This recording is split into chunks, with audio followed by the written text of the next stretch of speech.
Well, good morning, Christian Center. How are you all doing?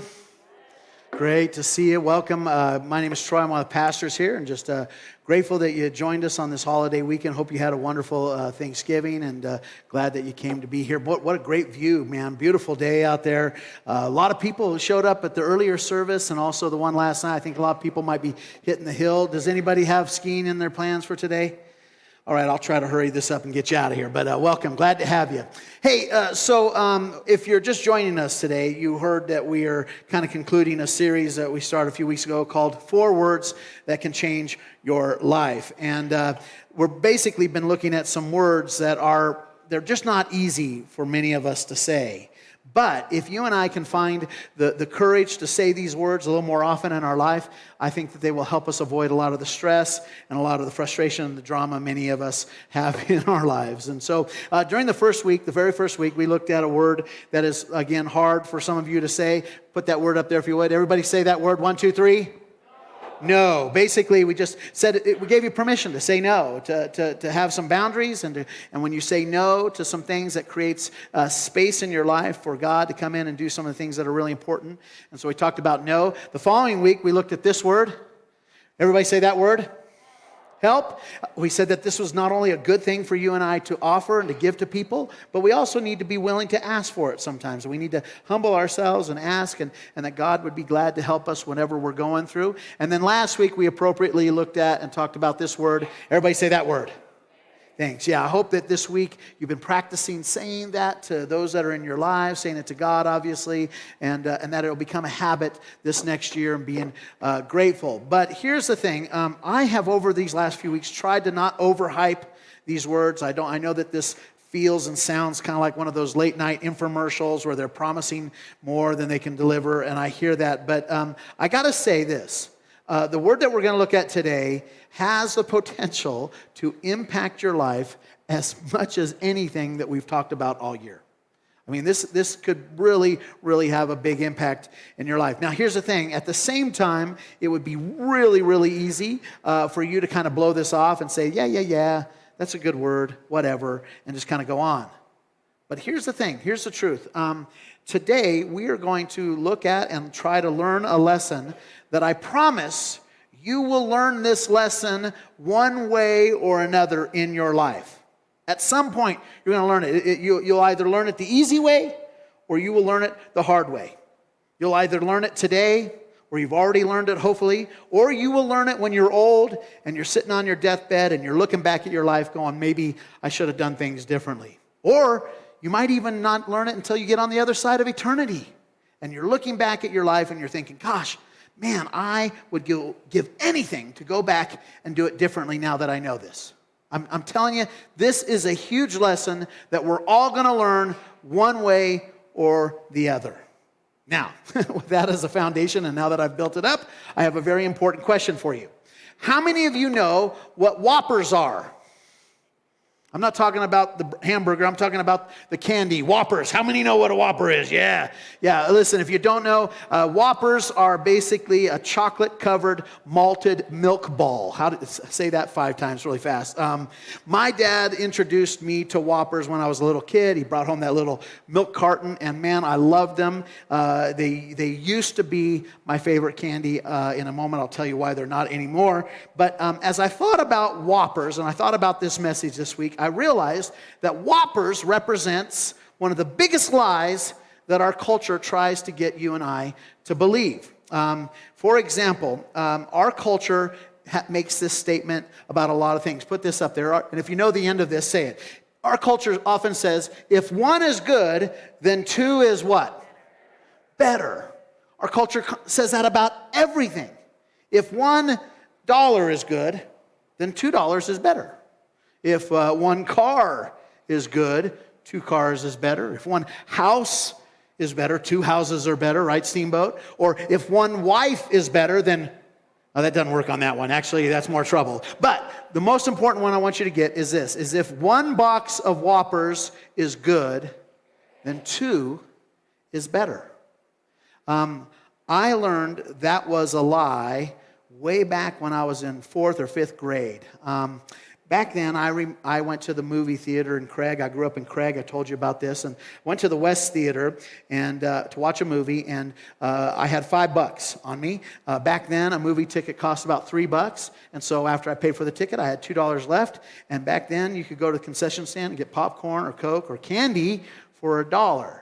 And I thought, oh, you know what? I decided, you know what? Instead of buying just one box of Whoppers, I think that 2 would be better.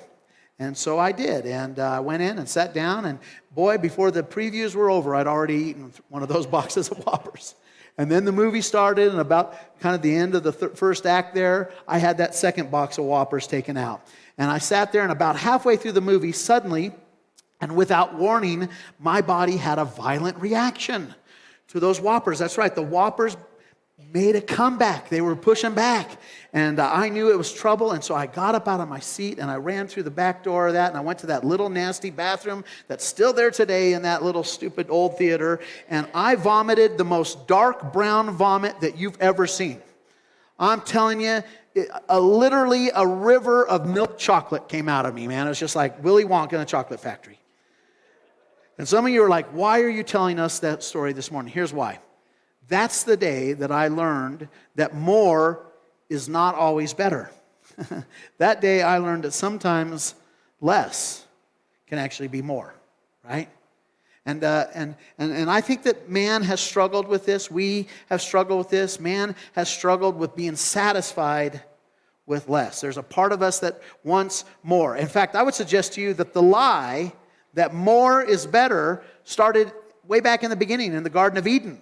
You might know the story when God created the Garden of Eden. He created this paradise, and he said, it is good. And then he put Adam and Eve in there, and he said, listen, I want you guys to enjoy this. This is yours. Be fruitful, multiply. Everything you want, anything that you need is right here. It's all here for you. You can eat from any tree that you want in this garden, except that one right there, that one in the middle, that's mine. Just leave it alone. But the rest of it is yours. Have fun. Enjoy it all. It's all everything you want right here. And then what happened? The serpent showed up. And what did he do? First thing he said was, what's the deal with that tree? What's going on with that one? How come you guys aren't eating from that one? And even Eve said, well, God said we could have everyone. He just said, leave that one alone. No to that. And the serpent said, did God really say that? I mean, is just God afraid that if you eat from that tree, you'll become just like him? I mean, seriously, even though you have everything that you could want or need right here, Eve, you need more. You need more. More is always better. More. If you will have more, more will make you happier. It'll make you more satisfied. You will be like God if only you could have more. And that lie led to the fall of mankind, and it has led to a lot of pain and a lot of suffering for people ever since. And so today, the final word that we're going to look at in this series is a word that we could learn as Americans to say a little bit more of, and that is this word: enough.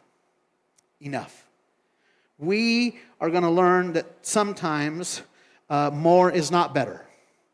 That sometimes enough is actually better.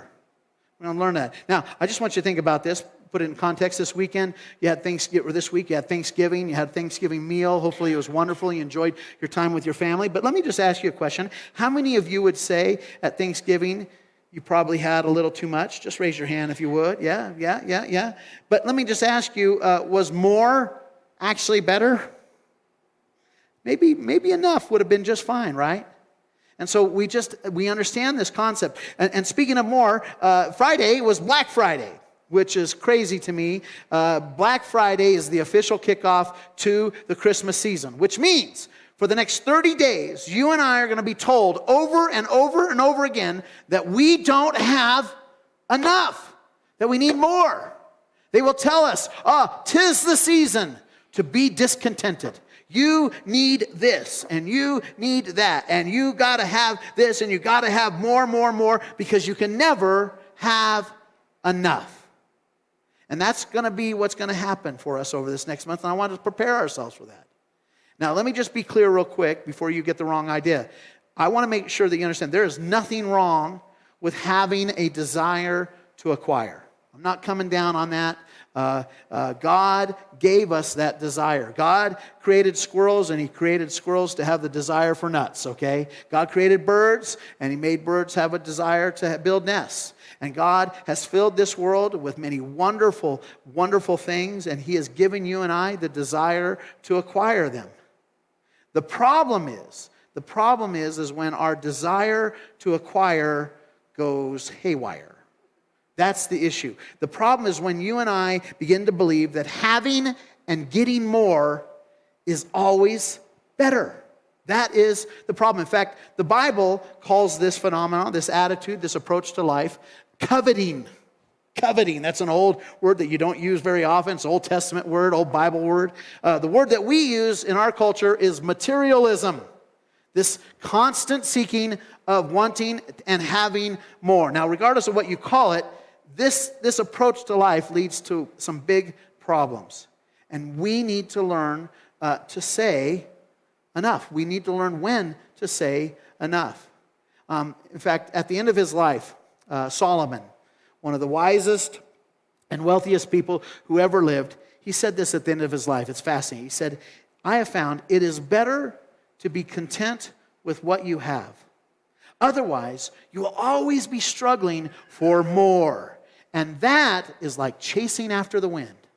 In other words, always wanting more, always going after more is kind of a waste of time and energy because it's just grasping at the wind. You will never, ever be satisfied. In fact, I just want to show you a few things that happen when you and I get into this what the Bible says about coveting. What happens when you and I keep wanting more. And this is good for us, especially as we round the corner and head towards Christmas. And by the way, I'm going to share with you a lot of scriptures today, so you can try to keep up if you can. Just enjoy otherwise. Most of these scriptures have been written by two of my favorite characters in the Bible, Solomon and the great apostle Paul. These guys are two of the wisest guys I know, and they would tell us this, that wanting more causes, number one, more fatigue.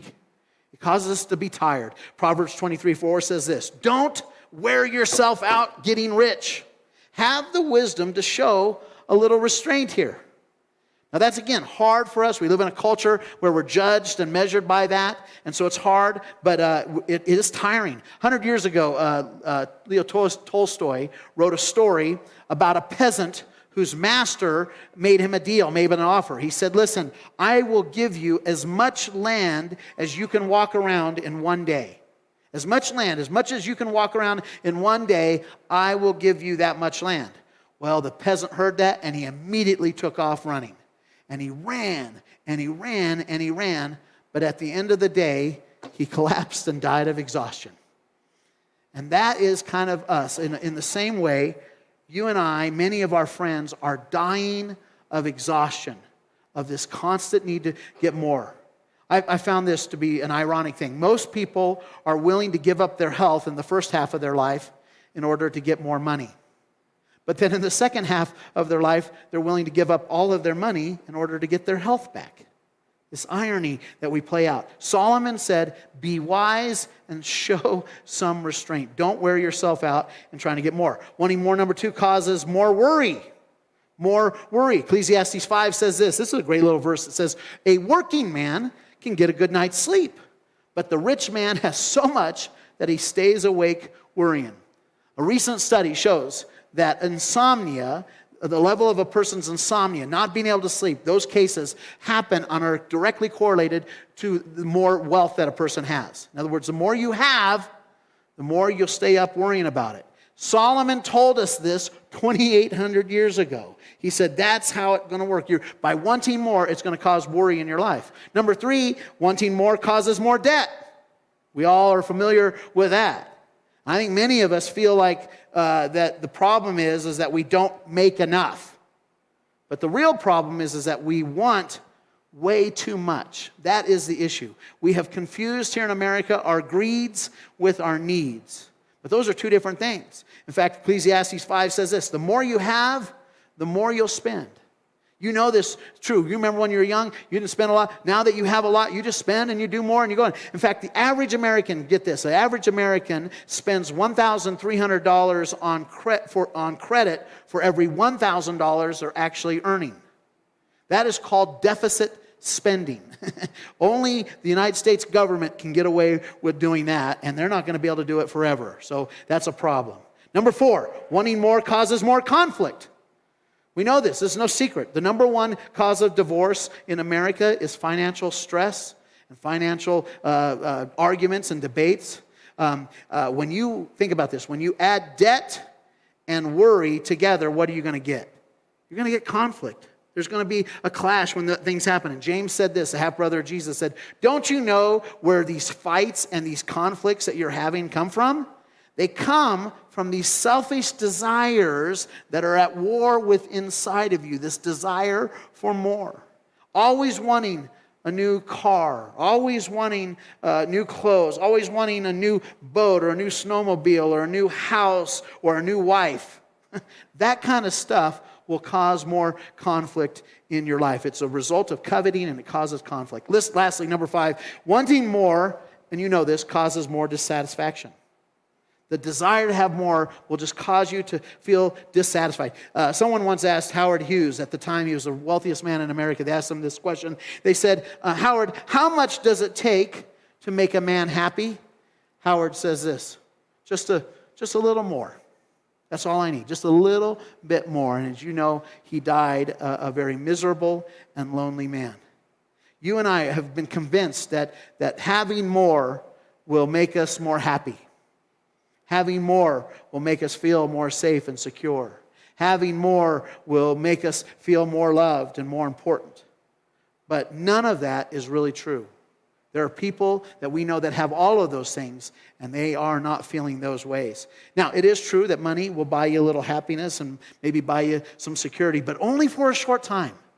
Because that reality, that peace wears off. Those feelings of happiness go away pretty quickly. That joy doesn't last. The thrill eventually is lost. I mean, for example, how many of you remember or are still thrilled with the Christmas gift you got last Christmas? None. Most of us don't even remember what we got last Christmas. It was pretty exciting then, and now we're like, I don't know. It just wears off. Ecclesiastes 5:10 says this, you will never be satisfied if you long to be rich. Why? Because you'll never get all that you want. You'll just have this constant dissatisfaction in your life. Now, again, I'm not coming against wanting more. I want to be clear about that. But what I'm talking about is that the Bible would tell you and I that rather than wanting more, we should be striving for something else. And what is that? What should we be looking for? The Bible tells us that we should be seeking this word or this thing called contentment. That's not a very popular word in our culture, but being content, finding peace with what we have. Solomon said this. He said, it is better to be content with what you have than to always be wanting something more. And so, the question that many of us wrestle with is, how do I find contentment? How do I resist the urge to splurge? How do we find contentment? Well, the Apostle Paul, I love what he said. He wrote a letter to a church in Philippi, and this is what he said, and it's brilliant. Look at this. He said this in Philippians 4. He said, I am not telling you these things that I've told you because I am in need. I'm not doing that. I'm not working you here. He says this, I have learned, look at that, I have learned to be content with whatever I have. I know how to live on almost nothing or with everything. I have learned the secret of being content in any and every situation, whether well-fed or hungry, whether I have plenty of money or have very little. Now, before you pull that verse off, I want you to notice here that contentment is something that Paul said that he had to learn. See, most people don't know how to be content. We are not content by nature. By nature, I don't know about you, I am discontented. I am mostly discontent. I'm always wanting more. I'm always looking for something new. I'm bored and I'm rarely satisfied with my life. That's just a compulsion. And so you and I must learn how to be content. And Paul says that there is a secret. It is a secret. There is a secret to learning contentment. Now, what's that secret? Well, if you have a phone, pull it out and take a picture of what I'm about to show you, because this is basically the message in a nutshell. Ready? Here it is. Put it up. Contentment, here's the secret. Contentment is a perspective that you choose, regardless of the circumstances that you have. In other words, Paul would say that it doesn't matter what your situation is, whether you have plenty or you have a lot or nothing, you can be content right now because of the perspective, the way you're looking at life, that you've chosen to look at life through the lens of life. You can choose it. In other words, you can have the peace of contentment this moment by simply changing your perspective. And so what is that perspective that we're to have? What is Paul telling us? Well, let me give you 3 things that you and I need in order to have contentment. The first one is this, and I'll get you out of here. Number 1, be grateful for what you have. Be grateful for what you have now. We talked about this last week, but we need to learn to be grateful for what God has already given us. And that is hard for us Americans. We're entitled. We've gotten so much. We're so blessed. And we just get caught up and have this insatiable need for more. For example, one of the craziest things to me in this world and in our culture is this thing called Black Friday. Black Friday is the weirdest phenomenon. I mean, in my adult life, I never thought I'd see something like this. It's the craziest day of the year. Black Friday. My friend Jean Ann Cooper on her Facebook page posted this on Thursday, and I thought, I got to capture this. It says this: Black Friday, because only in America is a place where people trample each other for sales exactly one day after being thankful for what they already have. Right? It's crazy. And so here's the thing that we need to understand. Contentment happens when you and I open our eyes and we realize all that we've been blessed with. Contentment will begin to enter your heart when you look at everything that you have. Ecclesiastes 5:19, Solomon said that if God gives man wealth and possessions, that man should be grateful and enjoy what he has. He should capture that and be grateful for that. It is a gift from God. In other words, if you have any money right now, or you have any things, any possessions, you should be grateful to God because he has given it to you. Now, I know some of you are going, wait, I worked for this, man. I worked hard. I worked hard for these clothes, this house, this car. I've worked for my stuff. That's true, but where do you think you got the brains and the energy and the talent and the ability to do these things? Is it possible that God gave that to you as well? Right? I would suggest to you that one of the things we can do to bring contentment into our life is that we should treat everything that we have as if it is a gift from God. That we should look at everything that we have, my socks, and be grateful. I'm telling you, that would change your entire disposition. It would bring peace. It would bring happiness. It would bring joy that you couldn't get anywhere else. If you go, everything I have is a gift from God. And I think one of the reasons that we don't do that and that we're not thankful for what we have is that we're too busy looking at what you have and what everyone else has. And we get caught into this comparison trap. We're constantly looking at what people have and thinking, why don't I have that? We compare our situation and our stuff with the people around us. And that's just dumb.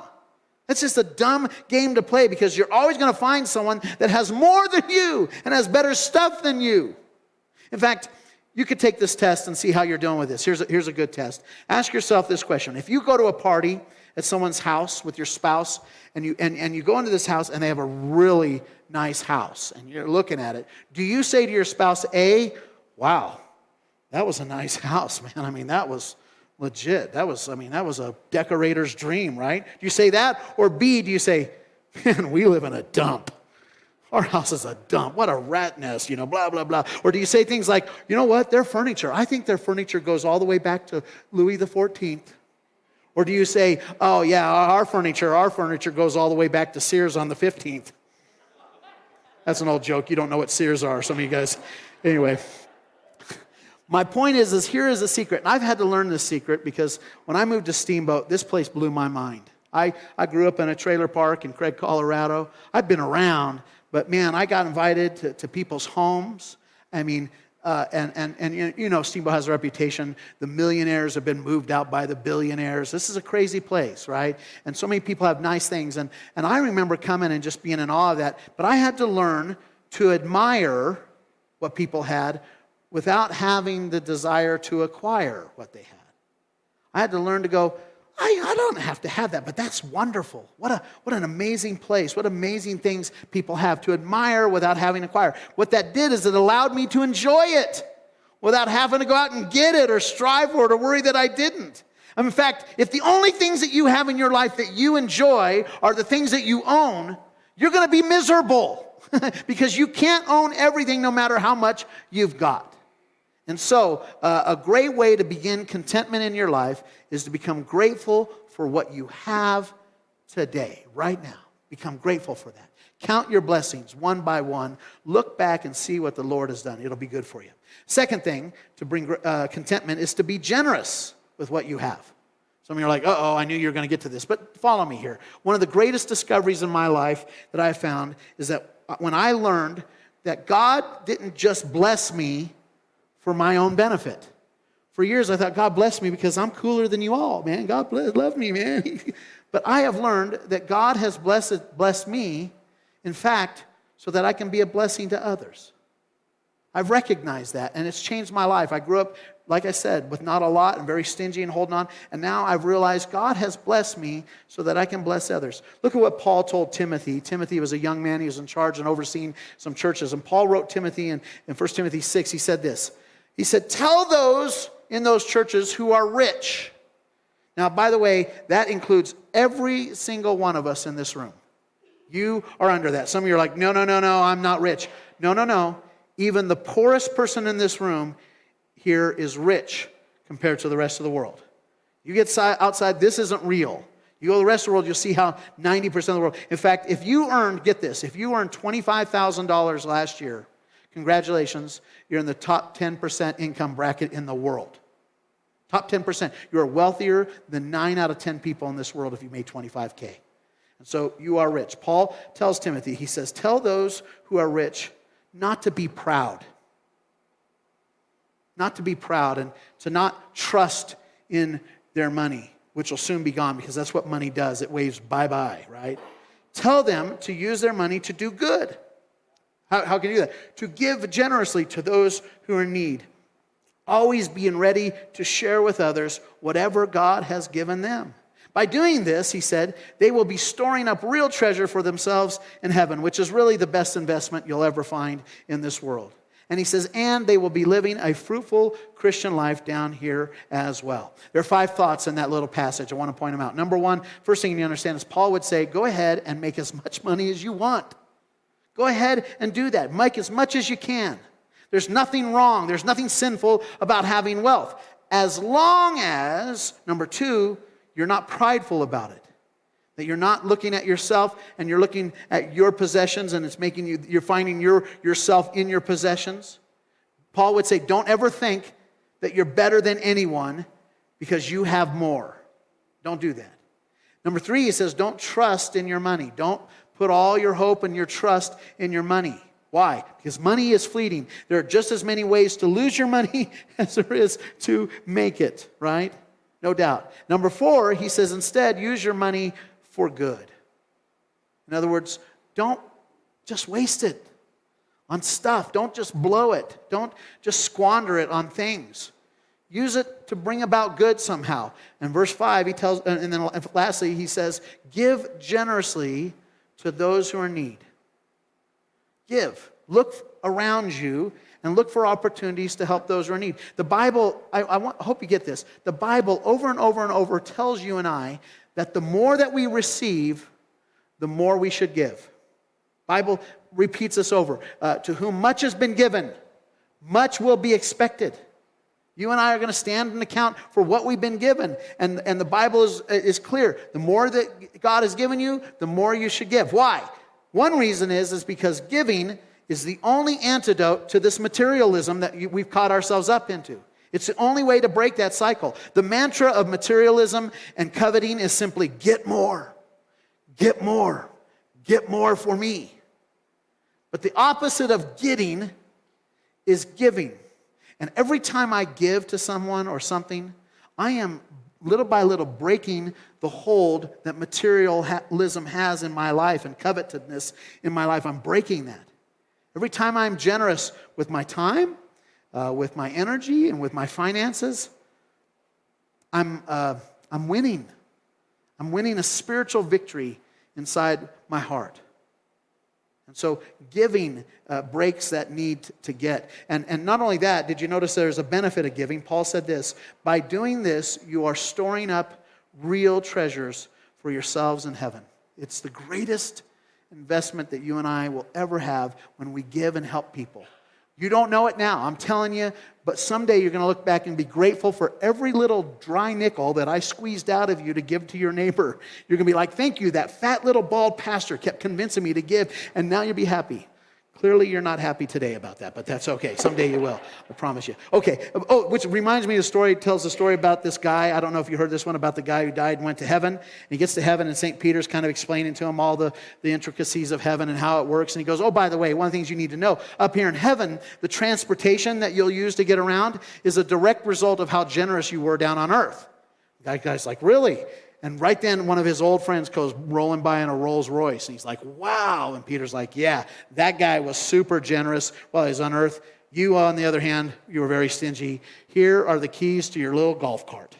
And so he gets a golf cart, and he's all bummed out about it until he sees Pastor Charlie coming down the street on a pair of roller skates. That's an old pastor's joke anyway, all right.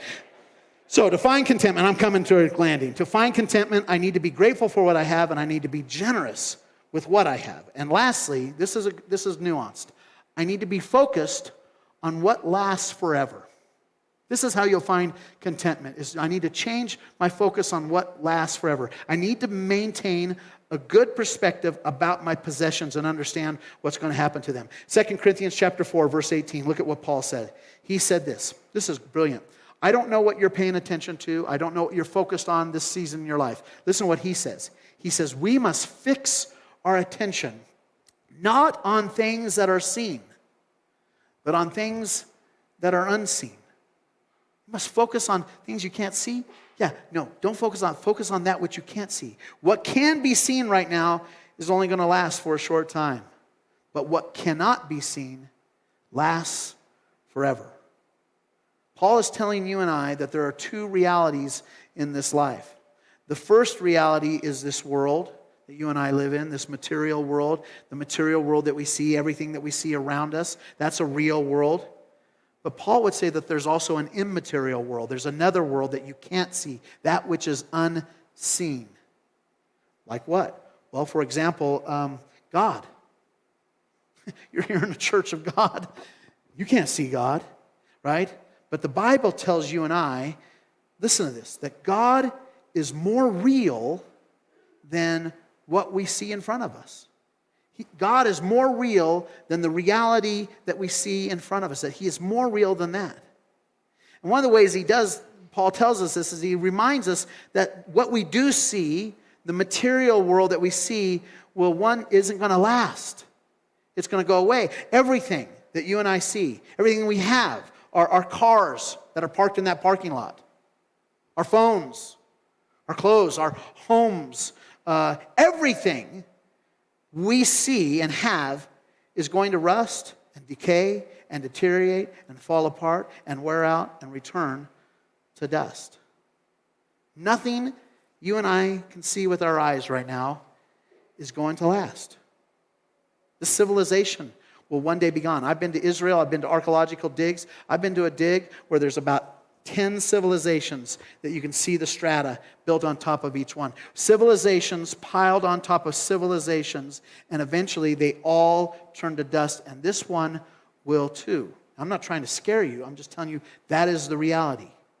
On the other hand, Paul says that the things that really count in life are the things that you and I can't really see, like our relationship with God, and like our relationship with each other. That there's something more to that. Those are the things that are going to really last. Paul said, fix your attention on those things. Don't get caught up in it. Fix your attention on those things. Put your attention and your focus and your time on the things that will last for eternity. and you'll find what you're really looking for. Jesus told a story one time, an interesting story about a wealthy man. A man who had a banner year in his business. I mean, he had record profits. And at the end of the year, the man sat down and thought about, what am I going to do with all of this profit? And after thinking a moment, Luke tells us that Jesus said that this man said, I know what I'll do. I'm going to build bigger barns. This profit that I've got, the answer is bigger barns. Well, really? Yeah, it never occurred to this guy to maybe do something more with that, to perhaps be generous, to help some of his neighbors or some of his workers who are in need. He just said, I'm going to build bigger barns. That's the answer. And here's what Jesus said to that guy. He said, you fool. You fool. Jesus called him a fool. To Jesus, a fool, listen to me, is someone who is living their life solely in this material world, where all of their decisions are made based on what's happening here. And he says that is foolish. Why? Because this material world isn't going to last. There's something more real than this, and what lasts is our relationship with God and our relationship with others. In fact, Jesus said that. He said there are only 2 commands that you need to follow in this world. If you'll follow these, you'll find life and love and joy. He said you need to love God and you need to love people. And when you and I are doing that, we are focusing on what really matters, because those are the only things that are going to last forever. And so, what is this secret to contentment? How do we find and live with contentment? Well, those are some thoughts. I want to give you one last verse. This one was written by King David, one of my favorite people. He said this in Psalm 17. He said, as for me, my contentment is not in my wealth. I don't find contentment in what I have, in my possessions. I don't have contentment in my power or in my good looks. My contentment is not in that. It is in seeing, look at this, and I love this. It is in seeing God and knowing that all is well between us. The Bible says that David was a man who was after God's own heart. And you can hear David's heart in this. He goes, my contentment, I find contentment in knowing that there is a God and knowing that all is well with me. I'm pleasing him. That's how he lives his life. That's how he measures it. That's how he finds I've got enough. That's when I'm doing those things, I have enough. And because of Jesus, you and I can do the same thing. We can, number one, we can see God. Jesus said, if you've seen me, you've seen the Father. I and the Father are one. And so we know what God is like, and we can see him. And we know that because of Jesus, we know that all is well between us and God. Because Jesus said, I love you. And then he proved it by dying on a cross for every single one of us. He gave his life for us. And our natural response is to simply live our life for him. He's not asking us to die. He's asking us to live for him by being grateful for what he has given us, by being generous with what he has given us with other people, and by being focused on what will last forever. That's our goal. Let me pray for you, and I'll close and let you go skiing. Let me pray here. Father, Jesus, I was thinking this week, I have a person in my life who's at the end of his life, and he knows it, and he is terrified, and he is looking back at his life, and he's realizing that maybe he missed some things, and that he has some regrets, and to me, that is the definition of hell. This man is living in torture and hell because there's no going back. There's no doing it again. We get one chance at this life, one ticket to ride. And so, Father, Jesus, I don't want to look back at my life and have any regrets, because that is what hell must be like. Just constantly for all of eternity going, it was all about me. All I did was help me, help us, God, to not fall for the lie that our culture tells us, that more is always better. Help us to see that sometimes less is better. Help us to know when to say enough. I have enough.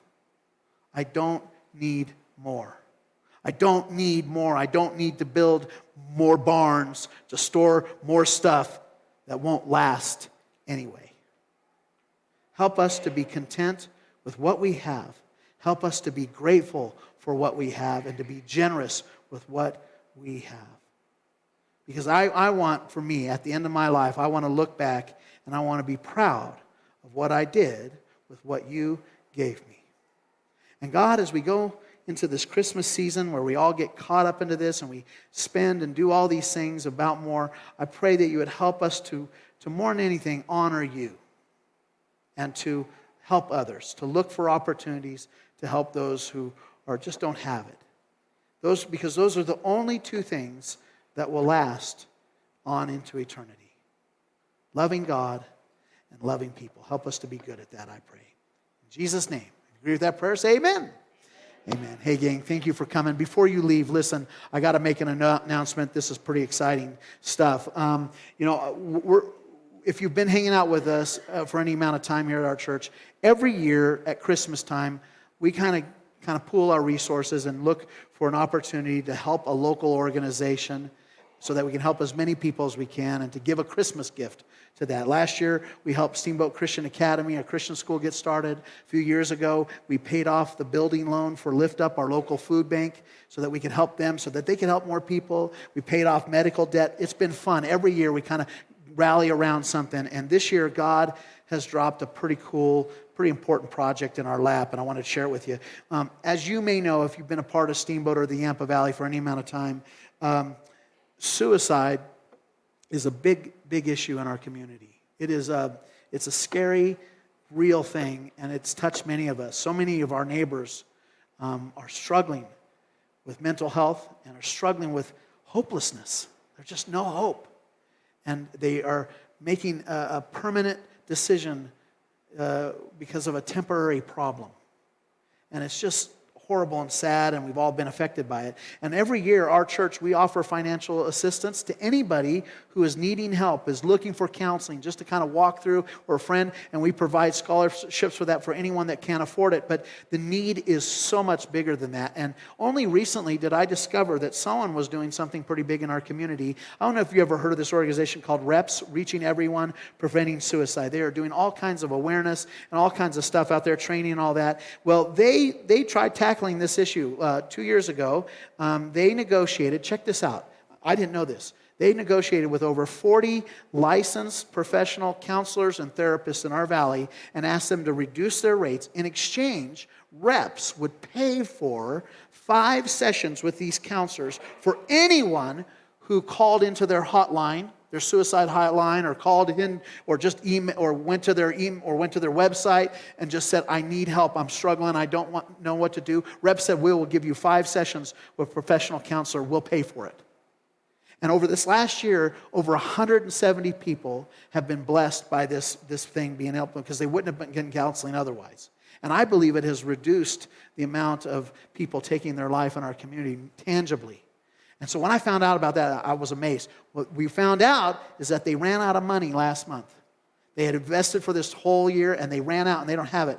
And so Charlie and I were talking, and he contacted the director of reps and sent her an email. This is a true story. Wrote her an email one late evening and said, "Hey, SCC is looking for a place to give our Christmas gift. Is there something we can do to help you?" And she wrote back in 5 minutes. She said, "I'm sitting at my computer crying right now because I was thinking and praying and trying to figure out a way that we can pay the stack of invoices to counselors who have provided it because we're out of money. We've blown through the budget. We didn't know the need would be that big." And she said, "I would love to talk to you."